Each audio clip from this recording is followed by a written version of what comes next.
Next CM రాష్ట్రానికి next CM ఎవరైతే బాగుంటుందని మీ అభిప్రాయం? చంద్రబాబు నాయుడు అయితే బాగుంటుంది. ఎందుకు? అంటే చంద్రబాబు నాయుడు అడ్మినిస్ట్రేషను ఈ అభివృద్ధిలో ఇంతకుముందుకు చేసినాడు కాబట్టి మళ్ళీ ఆయన వస్తే అభివృద్ధి కార్యక్రమం రాష్ట్రం బాగుంటుంది. ఈ 5 ఏళ్ల పరిపాలనలో ఈయన కొన్ని పథకాలు చేసినాడు కానీ ఒక 30% వరకు ఇచ్చినాడు. ఇంకా మిగతా అభివృద్ధి కార్యక్రమం ఏం లేదు. అందులో ఈ నిత్యావసర ధరలు పెరిగిపోయినాయి. ఇదంతా దౌర్జన్యాలు ఇదంతా సరిగా చేయలేదని చెప్పి నేను చెప్తా ఉన్నాను. పోలింగ్ పర్సెంటేజ్ పెరిగినందుకే ఇప్పుడు తెలుగుదేశం పార్టీ అధికారంలో ఎక్కువ వస్తుంది. ఎందుకంటే ఈ ఓట్లు వేసేవాళ్ళు ఖచ్చితంగా చంద్రబాబు నాయుడు రావాలనే ఉద్దేశంతోనే ఓట్లు ఇంట్రెస్ట్గా ఉండి ఓట్లు వేసినారని చెప్పి మేము అనుకుంటున్నాం. ఈ 5 సంవత్సరాలు వైఎస్ఆర్ పాలన బాగానే ఉంది. బాగా డోన్ అభివృద్ధి పనులు చేసినాడు. 40 సంవత్సరాల చరిత్రలో చేయని పనులన్నీ మంత్రి బుగ్గన రాజేంద్రనాథ్ రెడ్డి గారు బ్రహ్మాండంగా చేసినారు. ఒక మార్కెట్ అయితేమి, కూరగాయల మార్కెట్ అయితేమి, హాస్పిటల్ 100 పడకల హాస్పిటల్ అయితేమి, స్కూల్స్ అయితేమి, ఇటువంటివి రోడ్లు అయితేమి మంచిగా చేసినాడు. బాగుంది పరిపాలన. నెక్స్ట్ సీఎం కానీ 99% జగన్ వస్తాడని మా అభిప్రాయం, మా దృఢ సంకల్పం. కానీ బాగుంది. మంచి నవరత్నాలు అని మంచి పని చేసినాడు కదా అతనేమి చెడు పని అయితే చేయలే.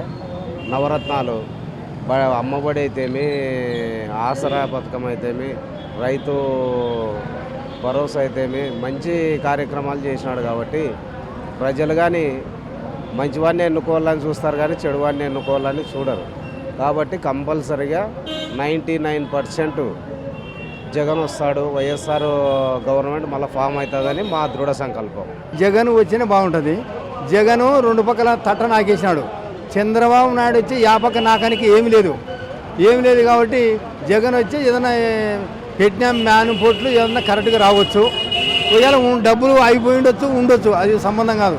చంద్రబాబు నాయుడు వచ్చి ఏ ఒక్క రూపాయి కూడా ఇవ్వలేడు. ఇది వాస్తవమైన మాట. ఎందుకంటే చంద్రబాబు నాయుడు కూడా మంచివాడు కాదనడంలే. పోయినసారి 6 మేనిఫెస్టో పెట్టి ఒక్కటి కూడా ఇవ్వలేదు. మరి ఎట్ట నమ్మాలా? ఎట్ట నమ్మి ఎట్ట ఓటేసినారు? కానీ విధిరాత ఇలా దేవుడు పైన విధిరాత రాసిన కుర్చీ పెద్దది కాబట్టి ఎవరికి అదృష్టం అంటే వాళ్ళకైతే. పోలింగ్ పర్సెంటేజ్ ఎట్ట పెరిగిందంటే వాళ్ళు వచ్చేసి చంద్రబాబు నాయుడు ఫ్రీ బస్ అన్నాడు, ఆడోళ్ళు ఎంతమంది ఉంటే వాళ్ళకి పింఛన్ అన్నాడు, తర్వాత 50 ఏళ్ళకి మొత్తం పింఛన్ అన్నాడు. అన్నిటికీ వెళ్ళ నవరత్నాలు లెక్క పంచినాడు. కాబట్టి ఆడోళ్ళు ఎక్కువ శాతం, లేడీస్ ఎక్కువ శాతం జరిగిందని నాకు గెలుస్తుంది అనుకున్నాడు. ఈ జగనేమి మొత్తం నేను 9 నవరత్నాలు దానం చేసినాను, నాకు ఎక్కువ చేసినారని ఈయన ఎవరంతా వాళ్ళు పోగొట్టుకుంటున్నారు. జనాలు ఎవరికి ఎక్కడ చేసేది ఎవరికి తెలియదు. రేపు 4వ తారీఖు 11:30కు 4వ తారీఖు 11:30కు ఎవరి గురం ముందు పోతే వాళ్ళది ఓకే అవుతుంది. ఎవరు వస్తే బాగుంటుందని మీ అభిప్రాయం? చంద్రబాబు ప్రజలకు ఏదైనా చేయగలుగుతాడు. ఉద్యోగాలు కూడా కొంతవరకు రాబడతాడు, ఇస్తాడు. బీదలకు బతికేదానికి అవకాశాలు ఉంటాయి అని చంద్రబాబు వస్తే అని బాగుంటుందని మేము కోరుకుంటున్నాము. టీడీపీ ఎక్కువ ఉంది, అంతే. టీడీపీ ఎక్కువ ఉంది. ఈడ మాత్రం శ్రీజాతమ్మ గెలుస్తుంది, అది మా నమ్మకము. మన రాష్ట్రం బాగుపడాలంటే నంబర్ 1 అంటే చంద్రబాబు నాయుడుతోనే కావాలి. చంద్రబాబు నాయుడు వస్తేనే పరిపాలన బాగుంటుంది. మనలాంటి వాళ్ళము ప్రజలు అందరూ నాశనం అయిపోయినారు, సర్వనాశనం అయిపోయినారు. ఒక్క గల్లీకి రౌడీ తయారు చేస్తాడు. జగన్మోహన్ రెడ్డి వస్తే గల్లీకి ఒక రౌడీ తయారు చేస్తాడు. మన ఆశలు మనం కాపాడుకోలేము. రెండో వచ్చేసి ఒక వీధికి ఒక రౌడీని తయారు చేస్తాడు. చంద్రబాబు నాయుడు వస్తేనే మనం కాపాడుకుంటాం, మనం కూడా బాగుపడతాం, భవిష్యత్తు బాగుంటుంది. మన బాహుతరాల్లో మన పిల్లల తరానైనా బాగుంటుంది. ఆ విధంగా అయితే చంద్రబాబు నాయుడే కావాలి. డెవలప్మెంట్ ఏం పెద్దగా అనిపించడం ఏం లేదు. సరే వచ్చిన వాళ్ళు కూడా చేస్తారనే ఆలోచన ఏం లేదు. వాళ్ళకి అప్పులు ఎదురు చూస్తుంటాయి కాబట్టి ఎవరు వచ్చినా ఇదే బతికే, అంతకన్నా వేరేది ఏమి ఉండదు. మరి ఏపీకి ఈసారి సీఎం ఎవరంటారు? అది ప్రజలు నిర్ణయిస్తారు. మనం ఎంతటోళ్ళం నాకు తెలిసినంత వరకు ప్రజలు నిర్ణయిస్తారు. వాళ్ళు వీళ్ళనంటే ప్రత్యేకంగా ఏం చెప్పలేకలేదు. సంకీర్ణ ప్రభుత్వం కూడా ఏర్పడొచ్చాము, గ్యారంటీ అయితే ఏం చెప్పలేము కదా. ఓటింగ్ పర్సెంటేజ్ కూడా బాగా పెరగడం జరిగింది. అంటే యూత్ అనేది ఇప్పుడు ఓటు వినియోగించుకోవాలని ఒక ఆలోచన వచ్చింది. మాకు తగిన నాయకుడు అనేది ఎన్నుకోవాలని ఒక ఆలోచన వచ్చింది కాబట్టి ఓటింగ్ శాతం పెరిగింది. మార్పు కూడా కోరుకోవచ్చు, మార్పు రావచ్చు, చెప్పలేం. జగన్ వస్తేనే పిల్లల చదువు బాగుంటుంది, ఆటోలకు బాగుంటుంది.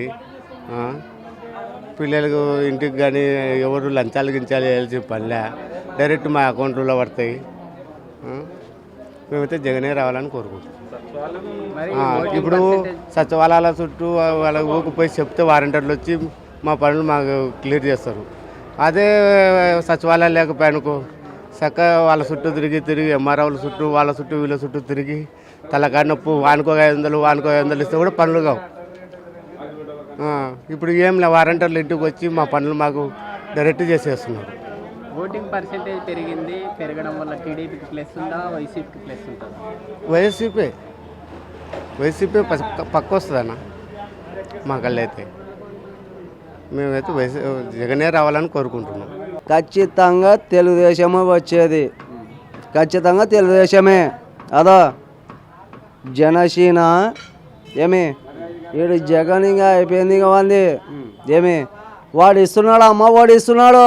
అమ్మఒడి ఇస్తేనే సాయంత్రం కల్లా తండ్రివి పా తాగనికే ఇంకా బా. ఇప్పుడు ఆడ ఏం చేసినా కూడా ఎక్కడ కాదు ఖచ్చితంగా వచ్చేది తెలుగుదేశమే.